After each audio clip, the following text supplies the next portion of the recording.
Hello, horror fans. This is Pete from the Lasser Cast, where we talk about all of your favorite horror movies. And tonight, we have a very special night. We are talking about episode 8 of 101 Scariest Horror Movie Moments of All Time on Shudder. It is the finale. It is the top 10, as my co-host with the most is doing down there. He's very cleanly shaven, looking sexy with his Killer Clowns from Outer Space shirt. Yep, I'm getting ready for No Shave November. My students today, God, I wish I could have filmed their reactions. Oh my God, it was fantastic. Yes, and just equally as sexy to my right over there is Mike Bongiorno from Pop Culture Man Children, the awesome podcast, which is also available on YouTube as well. Mike, I am so happy you're here with us tonight. I'm happy to be here to talk about this controversial list. Yes. We also, as a treat to you all, have made up our own top 10s, and I think you'll see that there are some things that were omitted from this countdown that we're going to address tonight. So, with that being said, let's get right into this bullshit, shall we? Number 10, Ringu. I have not seen the Japanese version of The Ring. Have you gentlemen seen that? Yeah. Okay. Thoughts? I mean, I like it. I've always liked it. I think one way to read it is, well, this is kind of dark, but a way to read it is, it could be about, you could read it as being about child pornography and how it could come back at you. You put in this secret dirty tape that no one should watch, but the little girl is going to come out of the screen and fucking kill you. Wow, okay. Starting off with child pornography. Okay, this is good. Yeah, I agree. Danny, you are not a fan of the American Ring. I think that there might not be a horror movie that is more overrated in the history of humanity than the American version of The Ring. Yeah. And to the point where, now, I will be fair and come right out and say I know I am in the minority when I say that. When I saw this movie in the movie theater, I was up in college in SUNY Binghamton. I had a few of my friends come and visit me, and we all went together to see this. The entire theater was filled with teenagers and college-level people getting scared, girls jumping next to their boyfriends and everything. And there were 4 people in the middle of that theater laughing hysterically at what we all thought was one of the dumbest horror movies we had ever seen. And it shocked all of us that that movie became the big deal that it did. And I'm not going to take away, the American version of The Ring helped bring that J horror over to the United States. It started a whole wave of J horror films. Ringu is better. All the Japanese versions are better. The Japanese version of The Grudge is so far better than the American version of The Grudge. And the same director did both versions, which makes no sense. I think that the scare, the moment, the famous moment from these movies, I just think it's dumb.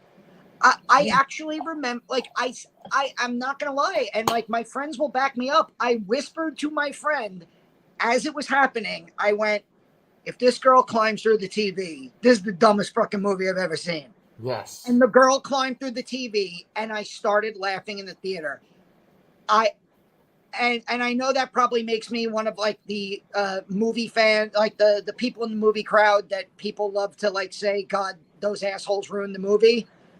But I just never understood why this was such a scary moment. I knew it was going to be, I thought it was going to be on the list, and then it wasn't in the last countdown, and I went, oh no, is it going to be in the top 10? Yeah. And I'm glad they went with the Japanese version and not the shitty American one. Yeah. But I just, this movie never did it for me. This moment never did it for me. I don't get it. I know I'm in the minority, but I just don't get it. So, forgive my ignorance, but one of the movies that's on the list, we'll get to it eventually, is Audition. It's in our top 10. Is Audition a Japanese movie? Yeah. Yes, Takashi Miike, yes. Okay, so Audition is a Japanese film, okay. So Mike, going back to your comment that you made about child pornography, it seems like for a lot of these Japanese entries onto this list, it's movies where essentially the sins in the past come back to haunt you, or you did something wrong Right. and now you're paying this gruesome price. And The Ring kind of think ties in with that. There was a murder and multiple people are affected.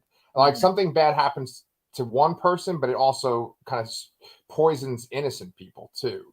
And I've never seen the Japanese version of The Ring. I was scared of the original Ring when I saw it. I think the opening is very scary too. Well, I think you also, and this is not, every culture has problems with this, but you think about like J-pop stars, J-pop young idols, or the anime girl archetype. There is a thing in Japanese culture, and we have our own versions of it. I'm not mocking the Japanese, but there is a thing in Japanese culture of gazing at underage girls, gazing at young girls and fetishizing them. Right. So I think it, from within its culture, turns it on its head. Mm-hmm. Yeah, I mean, I really do think that is kind of the trend with all the entries on this 101 list of these like movies that are from Japan. And then I was wondering for the next movie that's on this list, Train to Busan, that is not Japanese, right? That's South Korean. South Korean. And I feel like South Korean movies that in themselves, they have like a different kind of vibe altogether, right? This next one did you guys have anything else you want to say about The Ring or Ringu? Nope. Okay. So I know that, Danny, you were a big fan of Train to Busan. Mike, have you ever seen it? I saw it just today. I saw it after I watched this list. Oh, wow. I wanted to see all of them. Yeah. And so what are your thoughts, man? I loved it. It was great. Great action movie. If they do 101 greatest action movies, I hope it's on it. Yeah. If they, how it gets to be in the top 10 of the scariest movies of all time, I have no idea. I mean, it's baffling. I think probably because of Joe Bob's endorsement, where she said that like it was one of the rare movies that actually makes him cry at the end. Danny, so I haven't seen this movie, Danny, by the way. But awesome. I know that you were saying that the ending kind of rips your heart out. I can kind of guess what the ending is. Yeah, right. I've seen they kind of show it, but yeah, I've seen it several times now, and every time I've cried at the end. As a parent, especially, it's heartbreaking. And I mean, yes, it's an action-themed movie, but I feel like you can say that about any fast zombie movie, like Zack Snyder's Dawn of the Dead. Any scares in this?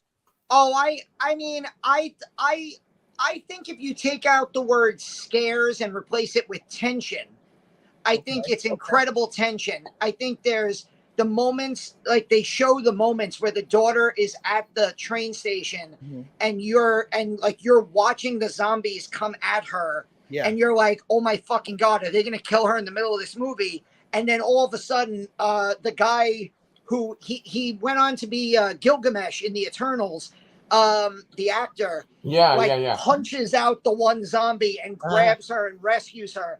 And what I loved so much about this movie is that you really start to love and fall in love with these characters, right? And it's also one of those woke horror movies because it's really a movie about class struggle.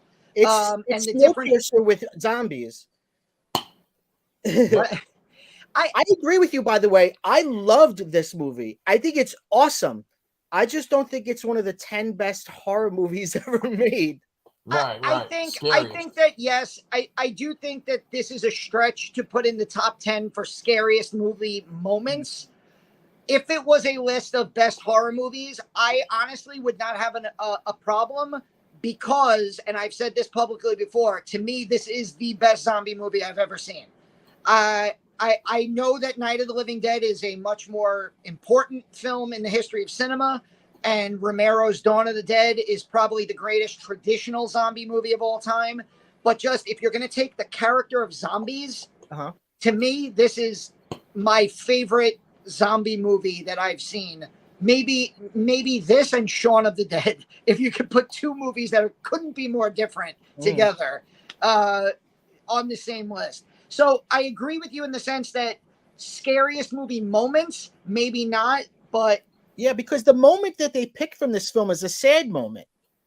They kind of pick the ending. Again, we've talked about how we're not sure how much they're truly committed to the premise of we're picking moments. Because the moment, because a lot, by the way, on this list, the top 10, they would give 2 or 3 moments from each one of these movies. Absolutely. But Absolutely. with this, they gave a sad moment, and it's like, oh yeah, okay, I agree, it is a sad moment. I think they also really for this one, they also focused on like the not just the endings moment, but the idea of like the not just fast zombies, but the fast zombie horde, and like the way that the zombies were shown, and like they even showed the World War Z footage to like show how. And I remember thinking that World War Z looked kind of dumb the way they were building like the zombie pile to go up the. I thought that was a little ridiculous. Whereas in this movie, the way they're chasing down the train, it legit like it made me again. It didn't scare me, but it made me nervous that these characters that I've grown to like throughout the movie, are they going to make it? Who's going to survive? Right. And I love, not to spoil the very end of this movie, but there is a moment that could have been Night of the Living Dead ish, Right. and they decided to go in a slightly different direction. Thank goodness. But if you could remove this one film and put in the Poltergeist in its place, would you do that? For 101 scariest horror movie moments, 100%. To me, and we're going to mention omissions later, Poltergeist is far and away it's baffling to me that it didn't make this list. Right. I feel like they showed clips from Poltergeist throughout. About the clown toy? Yeah. All right. Yeah. Yeah. Well, that's funny you bring this up. This whole discussion of like what constitutes a scary movie. Are there scares in this movie? Because Aliens is on this list. I think there are scary moments in Aliens, but I kind of think of it more of like an action sci-fi movie. Right. Of course, Alien is a classic horror movie, with sci-fi elements. I do think, however, that when you go from 8 through 1, I don't think there's any kind of gray area. These are all straight up horror movies. There's no denying it. I'm not really surprised with any of these entries, but I am going to say something controversial. I actually love C. Robert Cargill. He's like a guy that I love to look at his stuff on Twitter, and he's a super supportive guy of writers. However, I don't think that Sinister should be in this top 10 list. I agree. And I always fuck myself up because I say negative shit about Cargill whenever I do a show, but I love the fucking guy. It's great. I mean, we're talking about the Mount Everest here. Right. It's okay. It's okay. It's not a criticism of it. Like I said, I love the last movie we talked about. But I agree. I was kind of shocked by it. And that's a movie I like, but I was like, I was shocked by it. I think this was a movie moment that it's funny. Shudder sent out a tweet. What do you think is going to be in the top 10? So not to like brag, but I hit 8 out of 10. And I put the Sinister lawnmower scene on there just because it hadn't been on the list yet. And I assumed it would be there. Yeah. But again, we were here last week. Movies that were from 20 down included The Omen, Night of the Living Dead, The Exorcist 3 Scare, Jaws, Halloween, and Alien. All of those 6 ones that I just listed, to me, belong in the top 10 ahead of the first 3 movies on this list. Now, from 7 down, I have no issues with the movies that were picked and the moments that were picked. Yeah, I agree. But these 10, 9, and 8, I feel could have been moved back. But, hell, take Jaws, Halloween, and Alien and just put those as 10, 9, and 8, and I think we're perfectly fine. Yeah. Again, I agree with Mike. This moment belongs high up on this list. This was a scary fucking moment.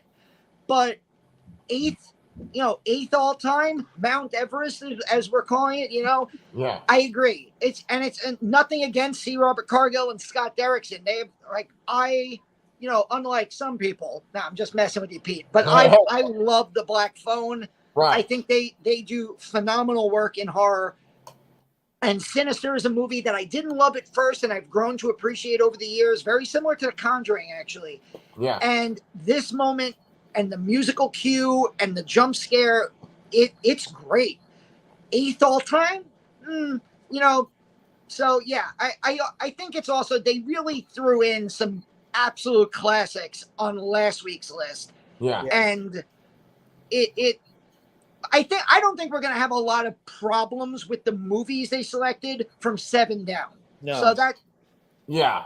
Well, what I was going to say is I think that the reason why they picked Sinister, because I think right now Scott Derrickson and C. Robert Cargill are kind of like the darlings, or some of the darlings of horror right now. And there's some other darlings on this list still to come.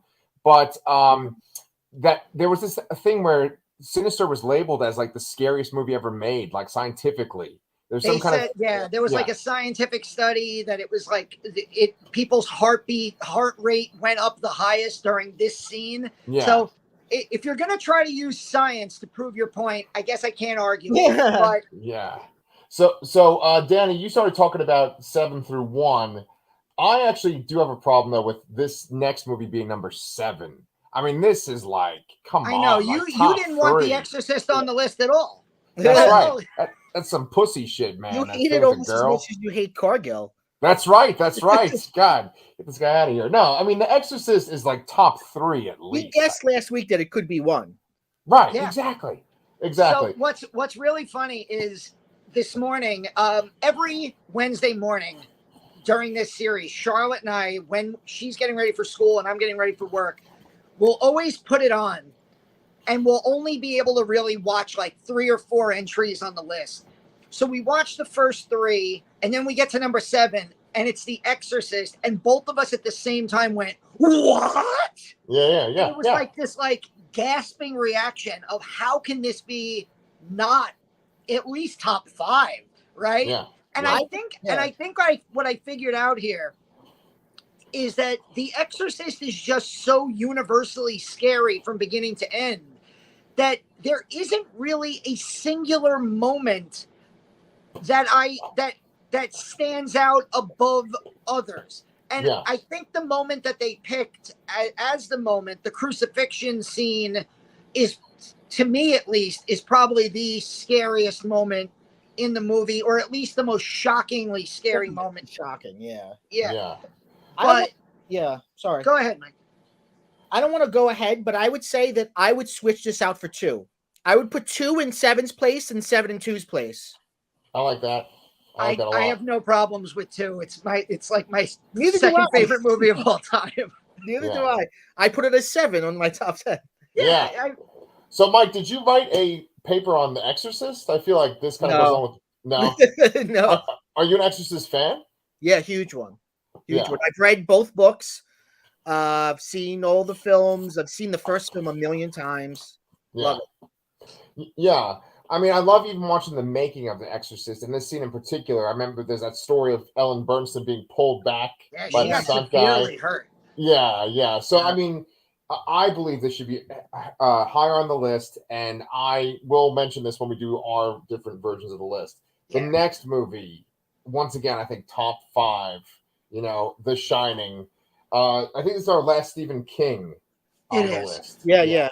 I think this is a perfect film. And when I say perfect film, I mean it achieves exactly what it means to achieve.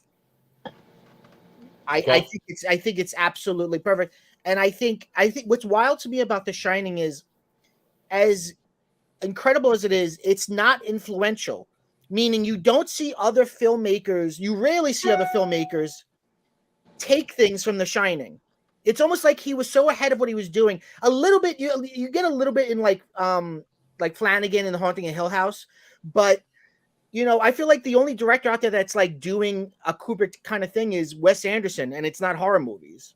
It's an interesting point. I was a little shocked. I was doubly shocked that The Shining was number 7. 7. And No, 6. 6. Oh, Yeah. yes. I'm sorry. That The Shining was number 6. I thought it was a shoo-in for the top 5. Which again, 6-5. I'm not going to argue too much, but I was really shocked that they didn't go with, to me, the scariest scene in the movie, which is Room 237. Right. Yes. To me, that was the moment that when I was watching this as a kid, I could not. I had to sit there like this for that entire scene. Like I didn't even want to look at the good boobs when I was a kid. I was so scared of what was going to happen in that scene. Yeah. And they went with, all work and no play makes Jack a dull boy, and him chasing her up the stairs very slowly and menacing. I really liked Alex Esso's point of view, though, in this, where as a woman, she talks about how menacing that is, and how like every woman has gone through that, not that level of menacing from a man, but some type of like being approached and being followed and stalked by a man who just won't stop. And I think it was also perfect that it's her because she got to play Wendy in Dr. Sleep. Dr. Sleep. Yeah, I agree with Mike, though. This could have been number one for me. This is one of, especially as a kid named Danny, this is one of the scariest movies of my life. Yeah. Yeah, you know, Mike, you come on here, you just kind of drop these bombs. You like make your statements and then you drop a bomb. Like, you know, The Ring is about child pornography coming to get you. And then Wes Anderson is the only person copying, you know, Kubrick. I'm like, whoa, what? But I love it, man. I love it. For The Shining, it was such a big part of my childhood. My family loved The Shining. My aunt and my uncle, who I always thought were way cooler than my mom. Sorry, Mom. But my aunt, like I mentioned in a previous episode, was this big Stephen King fan. She has all of his books. They would just quote these scenes. And I think that this particular scene, just kind of through osmosis, is just so commonly used. You know, there's memes of him sticking his head through the door. Here's Johnny. Like, there's just so much of that. It's like, I think that's why they went with that versus Room 237, but I do think that Room 237 is scarier. They kind of, again, they tried to have it a bunch of different ways. They also kind of tried to imply that the twins was the scariest moment. Yeah. Like 3 moments. Yeah. I think that what happens with these horror moments is that they are parodied in like spoof movies and shows like The Simpsons Treehouse of Horror, but they show the stuff that essentially you can get away with like on television. Like you can show Jack Nicholson saying, "Here's Johnny," but you can't show a naked woman coming out of the bathtub and looking like a zombie. Yeah. So I think that's why it kind of stands out more. It's more known. One of the things that I just that I loved about this last episode, even though we could argue about the movies and the choices and the orders, is usually I think they were doing like 12 movies, per episode. Because it was the top 10, I feel like they gave each movie a little bit of extra time, and they gave some behind the scenes footage. We got to see some of the footage of Kubrick directing and some of the stuff about Shelley Duvall. And what I liked about that is, these are your top 10. You want to give them that time. And so, it does feel like, we've mentioned this, Pete, how they kind of cheat the idea of an individual moment, but because they're giving them more time here, they do show a lot more individual parts. They show Here's Johnny. They showed the twins in the hallway. So I think that for this episode, the last 10, I think it works a lot better.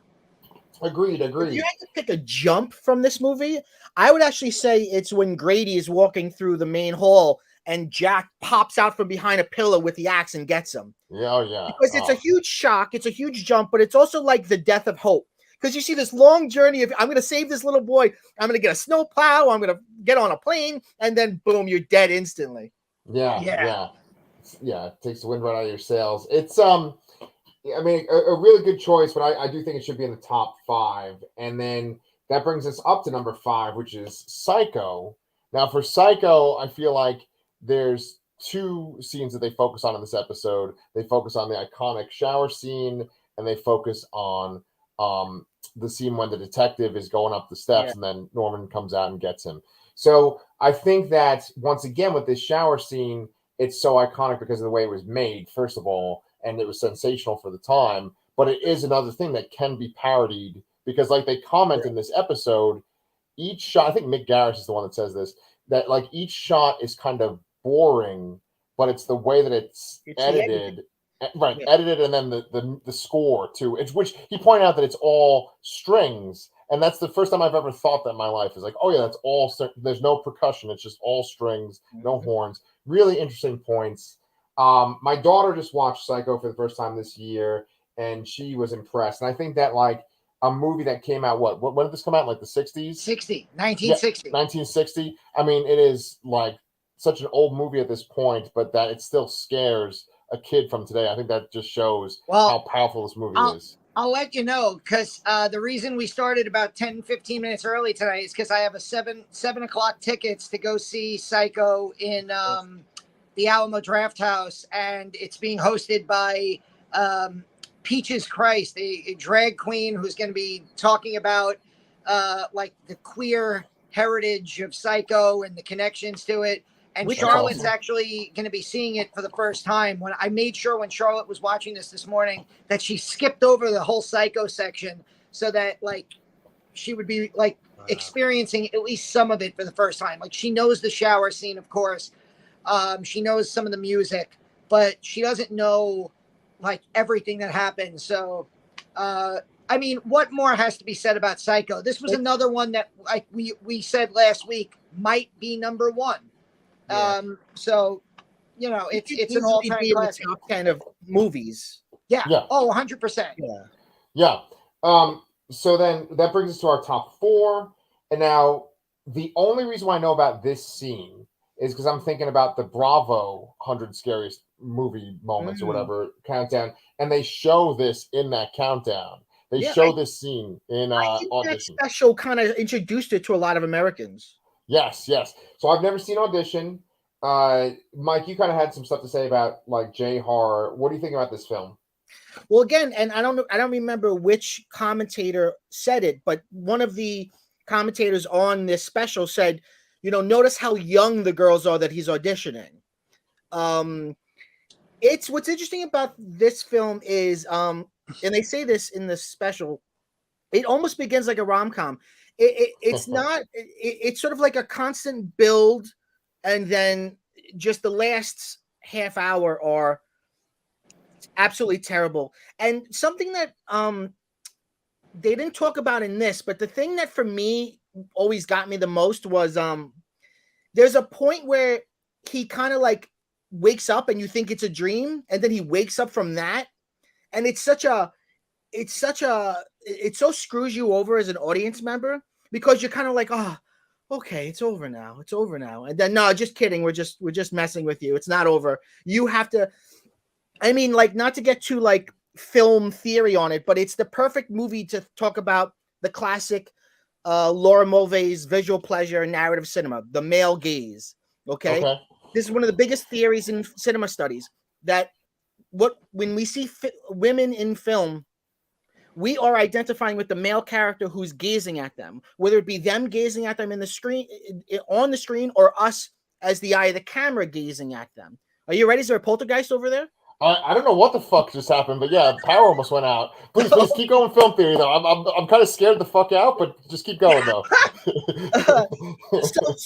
So, and again, I think it's significant that his ruse is that he's making a movie. I don't think that's by accident either.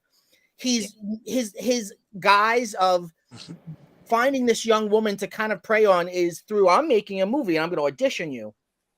And then it completely turns on its head. Maybe like in terms of movies that really deal head on with this theory and try to subvert it, I'd say maybe this and Hitchcock's Rear Window. Mm-hmm. Okay. So, I mean, she puts needles in his eyes. It's almost like a punishment. It's a punishment for looking. Yeah. I love they showed the scene after she uses the wire and she just takes his foot and like chucks it at the wall really hard. Yeah. But I think it might have been Eli Roth's History of Horror that talked about this. Oh. And they talk about how, you know, like that first hour can be like, it almost feels, or first 45 minutes, yeah, it almost feels like a rom-com, but there's this underlying sleaziness to it, of this, where it's like you're supposed to identify with this sad old man who's looking for a new wife, but also he's a sad old man conning young women into like under false pretenses to marry him. And he's not really like, you know, he kind of reaps what he sows here. Right. And yeah, like Asami is supposed to be like this. I mean, she is an absolutely insane horror villain. Yeah. But you kind of have to look at him as like a, you know, is he a victim or is he getting really what he kind of deserves at the end there? And it's, I remember the first time I saw this movie. I think my dad of all people might have been like, "Holy shit, you got to watch this movie." And then like I watched it, and I remember the scene with the bag, and me going like, "What the fuck?" Like, Yeah.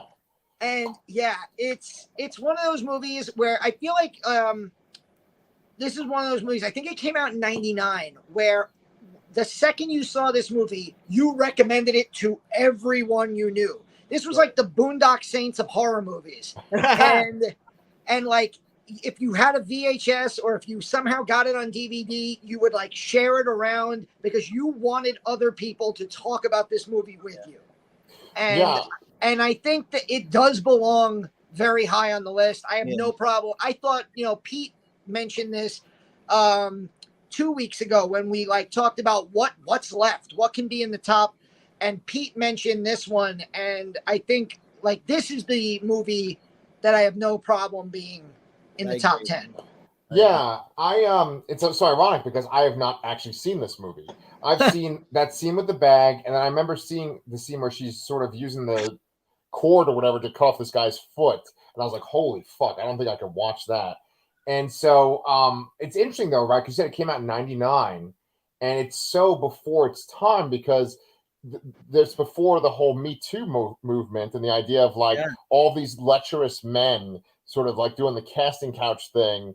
And in this movie, they're getting their comeuppance. And I think that like just horror in general, I know I kind of mentioned that this had to do with Japanese horror, but I think that like horror in general, a lot of it is like, if you're going to commit the sin, you're going to pay the price. And it kind of sounds like what's going on here. Do you remember the film Hard Candy from 2005? Yes, of course. You just had to look it up. Ellen Page. It's got a little bit of that in it. Yes. Yeah. Elliot Page. Yeah. Yeah, I totally agree. I can see that there too. Mike, have you ever seen the movie Fresh that came out this year? No, I haven't. Okay. All right. Well, I don't want to spoil it, but just based on what you guys were saying about this movie, it was kind of reminding me of what Danny and I were saying about it. I recommend it. It's on Hulu. Number 3. So when I did research for our own personal lists, I just looked up like scariest horror movies because I wanted to see like what am I forgetting? What am I forgetting? And this next movie was always very high on people's lists, if not number 1. And it's a movie that came out very recently. Of course, I'm talking about Hereditary. Hereditary is a movie that I've only actually seen once. I remember scenes vividly, and watching the scenes in this episode just reminded me of how fucking well made this movie is. It is ridiculous. It's a contemporary classic. Yeah. With it being on this list, it will last for a long time. Yeah. I've said many times on this channel, this is easily, for me, the best horror movie of the 21st century. And it's one of the few movies that legitimately terrified me. I think I've told this story where right after I saw this movie, this scene in particular, the scariest scene that I can remember in probably the last 20 years is when Peter wakes up at the end and the camera is kind of fuzzy. It's dark. You don't really see anything. And then all of a sudden you see Toni Collette in the top corner of the screen, and your mind is playing a trick on you because she's there. Because in your head you're going, no, it can't be her. Because what the fuck? Yeah. And right after I saw this movie, I came home, I went to bed, and in my old bedroom, my wife had a white dress hanging from a hook, and we had a ceiling fan. And I woke up in the middle of the night, and I just saw a white dress blowing in the wind, and I almost had a fucking heart attack. And I had to get up, leave the bedroom, and sleep in the living room. Yeah. I'm so happy that this was number 3.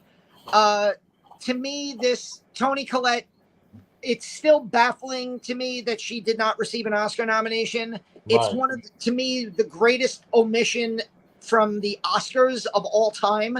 How she at least didn't get nominated for Best Actress for this movie. And maybe it's, the Oscars, poo-pooing horror. Forever. I say it again. Fuck the Oscars. Yeah. But this is, Mike said it. It's a contemporary classic, and it will stand the test of time. I do love one of the talking heads mentioned that while they were watching this movie, they were laughing because of how uncomfortable and how scary it was. I did that during Midsummer, which was Ari Aster's follow-up, where I was so uncomfortable and I felt so awkward watching some of the scenes in Midsummer that in the theater I was laughing and I couldn't help it. Like I was like, it's a natural reaction to some of these scenes, and it was like I don't know how to handle what I'm watching. Right. Yeah. And Aster has that type of, because like I think it was somebody else was, when Charlie sticks her head out the window in the car, you're thinking they're not going to do this. They're not. No way. They're not going. Wait, what the? Did they just do that? And you're like, yeah. But see, that scene in particular, it really shows how powerful choices are in a film, like what you choose to focus on. Because I remember that scene. Everybody remembers that fucking scene where the little girl gets decapitated, right? But it's like they choose, and they say this in this episode too, they choose to show the son. He goes back home. He's in his room. There's a close-up of him in his bed, and you just hear Toni Collette just fucking like sobbing uncontrollably. And that is almost so much more effective than any kind of, like, you could have just shown her head in the back seat and like a little blood spurt could have came out. That would have been upsetting. Right. But man, is that so much worse. And then the fact they cut to her face covered in ants on the side of the road. Yeah. It's just so well done. Mike, did you have anything more you wanted to say about Hereditary too? Or? Well, to Danny's point, I remember I saw it in a theater, and the tension was so high. After the little girl has died, there's a moment where you hear, which is a noise she would make, and just that little noise made everyone in the theater shout, and then we all laughed. Yeah. Right. So number 2 on this list. There's some laughs in it too. I'm talking about one of the scariest horror movie moments of all time. I am talking about the library scene in the Ghostbusters film when the librarian, comes out and I'm talking about my list. That was almost on my list. See, I knew that. I was actually going to put Gremlins on my list, but we'll get to our list in a couple of minutes. Let's breeze through these next 2. We've never covered The Thing on the Lasser cast, but we should. It is a fucking masterpiece. Go ahead. This is a great scare too. The scare that you do not see that coming at all. No. The defibrillator. To me, this movie has some of the greatest scare moments and some of the greatest tension moments. For tension, the blood test scene is one of the greatest moments in horror history. But for pure scares, and then just what that one scare begins, that sequence of it goes from defibrillator, body opens, bites the arms off. You're going, holy fuck, I can't believe that just happened. And then it goes to the head bursts out, the head rips off, the spider legs come out. It never stops. It feels like in that moment. And like Charlotte and I were saying this morning, when it gets to the thing, it's got to be the defibrillator. It's got to be. And like, I remember I was assistant coaching with my old high school for the wrestling team, and I had to get CPR certified.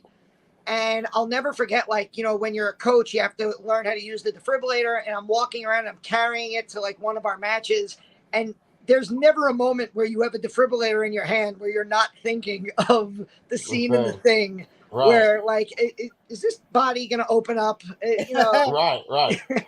And Mike, that the way the mouth opens up too kind of reminds me of a Ghostbusters toy too.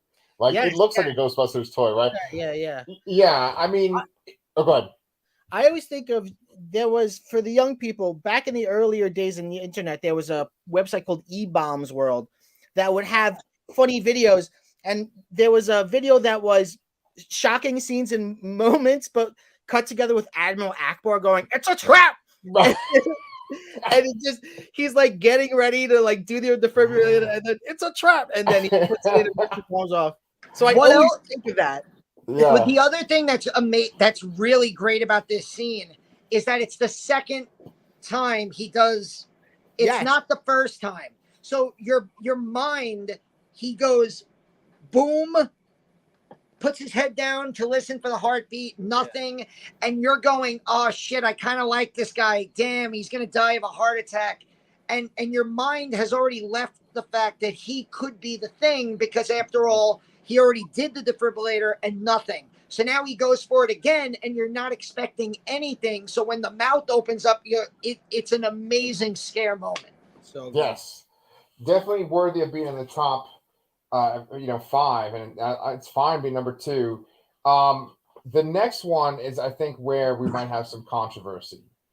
The Texas Chainsaw Massacre. So, right. Danny, I know you're a big fan, Danny, but Mike, are you a fan of Texas Chainsaw Massacre? Yeah. I don't know if I'd make it my number 1, but I don't argue this. I don't argue it. Nice. I think I find it fitting. Okay. Yeah. Why? It's funny, like Dana Gould said, it's a good 70s movie. Oh wait, did he say that about Texas? He might have said about something else. But it's got a naturalism to it. It uses natural light. It uses 16 millimeter film. It uses a lot of long takes, meaning long breaks without editing or changing the camera, and it uses non-professional actors, so it feels very, very real. Yeah, 100%. It has a very documentary feel, and what's scary is, to me, what always was scary was it's not like Freddy Krueger going like, "Ooh, I'm going to kill you." It's a guy who thinks of the killer thinks of the humans the way we might think of cattle. The way someone working in a factory thinks of a chicken. Like, you're not even a real life to me. I'm just looking at you as meat. And that's what's so scary. Yeah. Oh, yeah. Absolutely. Yeah. I know I disagree with Charlotte here, but I got really nervous when The Thing was number 2, because I'm thinking to myself, again, I'm like, my Toby Hooper brain is going off, and I'm going, Poltergeist hasn't been on this list. If they don't put Texas Chainsaw, like at this point, if Texas Chainsaw isn't number 1, I'm gonna flip the fuck out, because they can't have omitted it from the list. Was 2 on the list, or am I Texas Chainsaw 2? Yeah. No, it wasn't. Okay. I do love Texas Chainsaw 2. I love it, but I love this movie so much. To me, this is a top 5 horror movie of all time for me, and very similar to Mike. What makes this movie so scary is it's also there's nothing like Leatherface. I always felt like he gets unfairly lumped in with these supernatural slashers. Jason by part 6 is a zombie returned from the dead who can't be stopped. Michael Myers is the epitome of all evil. Freddy is a dream demon. Leatherface is a guy. He's a mentally challenged guy who wears human skin masks, and if you invade his home and he doesn't know who you are, he's going to smash your head open with a hammer and throw you on a meat hook. And to me, he's so different from these other characters. And the thing that makes him different, as Mike said, is there is a sick realness to it. And it's also the fact, and they brought this point up, as crazy as it sounds, it's almost a bloodless movie. Yeah. It's the most deceptively bloodless movie of all time. And it's the way it tricks you, the way and Joe Bob mentions it, and Mick Garris talks about how they filmed the meat hook, and you're looking at the meat hook, you're looking at it, she's getting closer, but you don't see anything, and it's that like awful feeling. The most blood I think you see is when he hits the guy with the hammer. Like, even the one scene in the movie where he kills somebody with a chainsaw, you don't actually see them, like, it's not Terrifier 2. You're not watching him saw human flesh or like dummies and gelatin. It's in the dark. It feels like you're watching this grainy footage, like you found a VHS or you found film stock in your basement, and you're like, oh, what's this? Right. It feels it's a dirty movie. Yeah. It's a real dirty movie, and I think it lends it such credibility To me, if I was picking one moment in this movie, I think they hit two of them perfectly. But to me, the dinner scene and the way that they zoom in on Marion Burns' eyes in that scene, it's so unnerving. No matter how many times you see it, it's one of the most unnerving and just like bizarrely funny but terrifying scenes in movie history. It's So the tea party from Alice in Wonderland. yeah, It's so sick. I kind of love that this is number one. I kind of low key love that it's number one. I totally get why other people, like obviously movies we mentioned, The Exorcist, Psycho, The Shining. Like I get that there's more like traditional picks for number one all time, but I just love the Texas Chainsaw Massacre. I have no issues. Yeah. You bring up a really great point, Danny, about how it feels like this grainy thing that you find like in the woods. And I think that like when you grow up, when you're a kid, when you're in your youth, movies are talked about in a certain way, like urban legends sometimes. Like the idea of like, oh, don't go by Cropsy's house in the woods, for us people from Staten Island. But then, like, another thing is, oh, have you seen the Texas Chainsaw Massacre? That's the scariest movie. You watch it, it's going to fuck up your head. Blair Witch Project is like that, too. It's like, oh, this is a real movie, right? And the Texas Chainsaw Massacre, I remember growing up, and as a kid, it's like, oh, that's the movie. Like, that's the scariest movie, if you ever see this one. So it's like a rite of passage to watch it. It's so ironic that, like, they're kind of treated like urban legend monsters, and they're just fictions. But I think that now, since we have 15 minutes left in our recording. Well, the last thing I'll just add, and it has to do with that, is I feel like when we were growing up, we're all about the same age. I feel like if my dad saw me watching Nightmare on Elm Street or Friday the 13th or Halloween, he would have been like, oh, all right, you're watching a horror movie, no problem. If he would have seen me watching the Texas Chainsaw Massacre, it would have been like, no, turn that off. Yeah. And I think that's the difference. I feel like the Texas Chainsaw Massacre, and they make a point of this, that the title of the movie itself is almost more graphic than the whole movie. Right. And it just sounds gives like off this headline. Yeah. Right. With John Larroquette reading it. Yeah. So okay. So what we're going to do next is we are going to go through our personal top 10 lists. And we're just going to kind of skim over the ones that we've already kind of talked about on this show. I figured that way we could do this is we could do like a little Laster Cast sandwich where Mike is the meat. He'll go between me and Danny.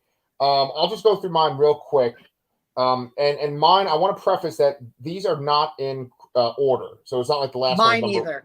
Yeah. So these are just where I would put my personal top 10. Ready? Here we go. Halloween. Michael's face appears out of the darkness. They did that on this show.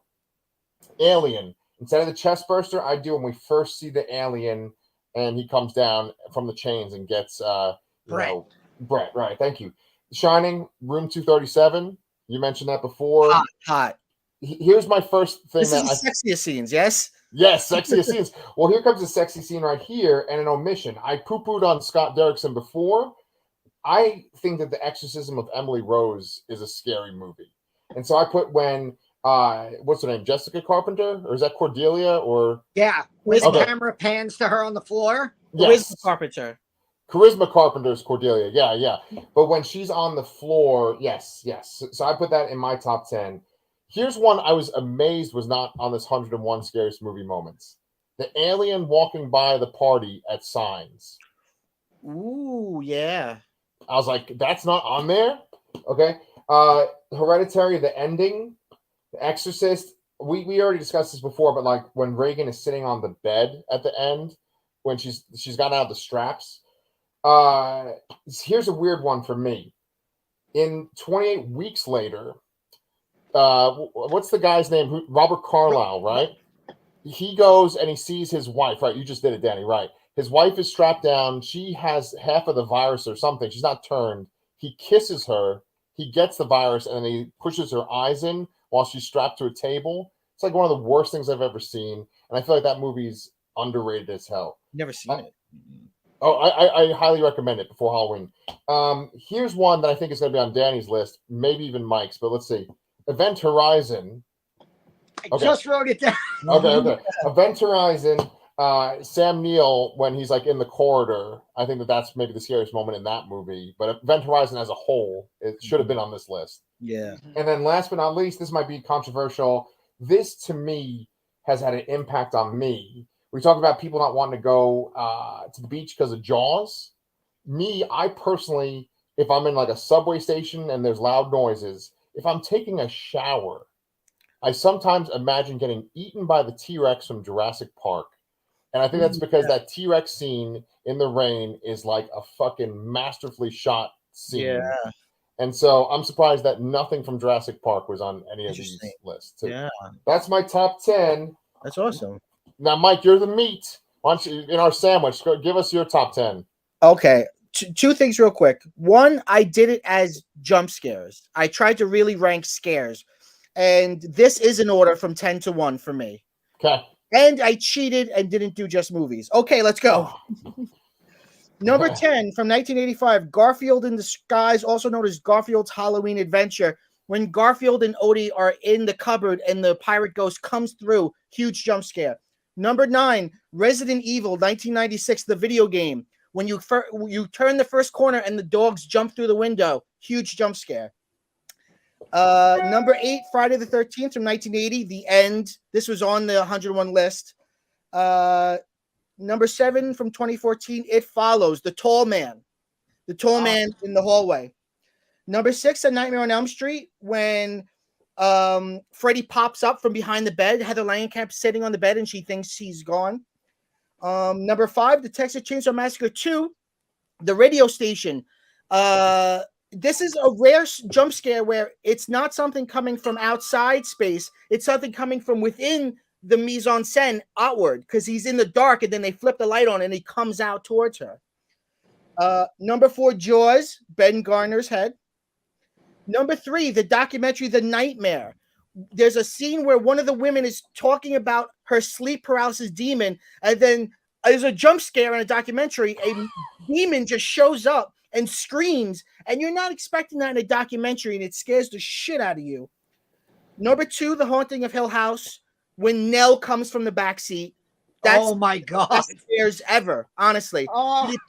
And it's also narratively interesting because she's stopping her siblings from fighting. So it makes sense why she would do it. And number 1, The Exorcist 3, the nurse and the nun. Excellent list. And I think you really did a great job putting them in order. I remember that Garfield Halloween special. You on your show, Pop Culture Man Children, did a special on jump scares, right? Yeah. Yeah. That's why, okay. Great list. That sleep paralysis documentary, I think I maybe have seen it, but maybe not. But it's like really scary, right? For a documentary. Yeah, it's pretty for a documentary. You're not expecting scares. Yeah. I like that you included a video game on there too with Resident Evil. Go in the kitchen. Let me ask you a question. Have you ever played the Resident Evil? I think it's Village. No, not Village. Like it's called like Biohazard or whatever. It's like the one where you can put on virtual reality. Yeah. No, I haven't played that, but I have played Village, and there's a great jump scare in Village. Yeah. That fucking there's a jump scare where you have to look out a window to get a code to open a safe, but when you look out the window, there's a jump scare, and there's no way around it. Like, and I even played it again, and I went outside the window to see if I could find the zombie. It's not there. It doesn't. The program does not make it come out until you're in that moment looking out the window. It's amazing. That's fucking beautiful. Yeah, I remember playing, I think the one before that. I can't remember what it's called, but it was like where you could play it in virtual reality, have the VR helmet on, and that was just fucking terrifying. But, but I really appreciate your list, man. That's some good answers, man. I think we have just enough time for Danny to do his. Did you have anything you want to say about Mike's choices too, Danny? No, I mean, Nell, the backseat scare in Haunting of Hill House. I watched Haunting of Hill House twice. Once just when it debuted, and then I rewatched it when Bly Manor came out for our review on this channel. And it's one of the only jump scares that legit got me both times I watched it. Even when I knew it was going to happen, I was like, all right, here it comes. Don't go, son of a bitch. Like, it got me twice. It doesn't Um, allow you to be settled. The camera cuts back and forth and jumps over the line, right? In cinema, you have to stay on one side of the axis. It jumps over the line, so it just your brain can't get used to it. Yeah. Yeah. I just want to a couple of omissions from the list that I thought should have been on this list and weren't. The dinner scene in Freaks, Gooble Gobble, we accept her. Yes. One of us. The Taking of Deborah Logan, one of the best modern found footage movies, has a scene at the end where you see what the demon is, and it's like, what the frick is going on? Yeah. Amazing scene. And they showed, I feel like they showed the Insidious red-faced demon like 12 times, but they never put it on the list, Right. which I found very strange. I'd rather that than Sinister. Yeah. Yeah. I feel like point. Sinister and Insidious are like two sides of the same coin. Yeah. So here's my top 10. Like Pete, I have no particular order here. And I also cheated a little bit by combining a few things. Well, one thing. So I'll start with that because it involves one of the omissions. Basically, reasons why I hate clowns today as a 40-year-old. It 1990, basically anything Tim Curry did. And the clown puppet in Poltergeist, don't understand how it didn't make the list. It's the single most glaring omission on the whole list. Yeah. Although I will say another, how on earth did this not make the list? Another one of the movies on my list, Pet Sematary, Zelda. Every scene with Zelda, the sister, as a kid especially, oh my God, I could barely look at her on screen. Terrified me. Hereditary, Toni Collette on the wall, my freaking God. The Omen, when the new nanny sneaks in and kills the mom in the hospital, the way the music is playing, the way that she's taking off her gown and you only see little bits of the nanny coming in, so freaking scary. Jaws, the Ben Gardner's boat, and then to me the greatest jump scare of all time, when the shark pops out of the water as Brody is chumming, you're gonna need a bigger boat. Those scenes, Michael Myers coming out of the darkness in Halloween, we talked about that. The dinner scene in Texas Chainsaw, Room 237, and then a movie that was on the list, but and maybe the scene, but not really. The floating kid outside the window in Salem's Lot. Oh, okay. That scene on TV as a kid, holy shit. You talk about not wanting to take a shower, not wanting to go in the ocean. I never wanted to look out a window ever again. So yeah. So those are my top 10 scariest horror movie moments of all time. Oh, and I didn't mention it, but yes, I only listed 9. Event Horizon, not the scene that you're talking about, but when they find the recording of what happened to the crew, and you only see bits and pieces of it because it's like, yes, but they're like torturing each other and killing each other and doing nasty things to each other. And I called it the Liberate Me scene because that you hear the Latin phrase Liberate Me, and like that gave me goosebumps and creeped the hell out of me. And I was convinced that was going to be on the list. Maybe they just don't like Paul W.S. Anderson. Yes. And probably Paul Thomas Anderson either. But what I was going to say was that we have 1 minute left. And what I was going to say is one point I wanted to make was Mike Flanagan is the last Jump scare. voice. He's help us build up our bravery.